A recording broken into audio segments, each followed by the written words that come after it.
नमस्कार मैत्रिणींनो, मी तुमची मैत्रीण गायत्री आणि आज आपण बोलणार आहोत बाळंतिणीच्या काळजीबद्दल.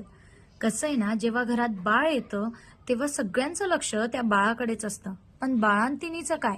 तिचं बाळ सुदृढ राहण्यासाठी आधी त्या आईचं निरोगी आणि आनंदी असणं खूप गरजेचं आहे. त्यामुळे त्यासाठीच काही टिप्स. नंबर 1, डिलिव्हरीनंतर बाईला खूप जास्त थकवा आलेला असतो. तेव्हाच तिला आरामाची खूप जास्त गरज असते. पण नेमकं तेव्हाच बाळ हे रात्रभर जागरण करत असतं. त्यामुळे तिचीही झोप होत नाही. तर मग दिवसा जेव्हा जेव्हा बाळ झोपेल तेव्हा ती ज्या रूममध्ये आहे त्या रूममध्ये पूर्णपणे शांतता केली पाहिजे, जेणेकरून तिलाही थोडीफार झोप मिळेल आणि तिचा आराम होईल. नंबर 2, बाळंतिणीने या गोष्टीची काळजी स्वतःच घ्यायला हवी. बाळ झाल्यानंतर तिने जास्तीत जास्त पाणी प्यायला हवं.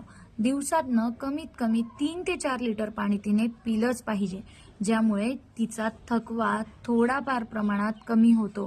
तिचं शरीर हायड्रेटेड राहतं आणि बाळाला दूध पुरवठा खूप चांगला होतो.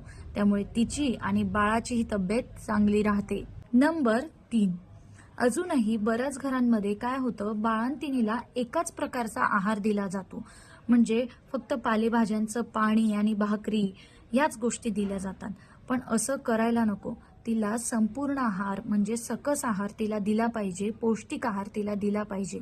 तिच्या आहारामध्ये डिंकाचे लाडू, मेथीचे लाडू, ऋतूनुसार या गोष्टींचा समावेश केला पाहिजे आणि तिला वरण भात, भाजी, डाळ या सगळ्या गोष्टी प्रमाणात दिल्या पाहिजे, ज्यामुळे तिला संपूर्ण पोषण मिळेल आणि ती आणि तिचं बाळ दोघेही निरोगी राहतील.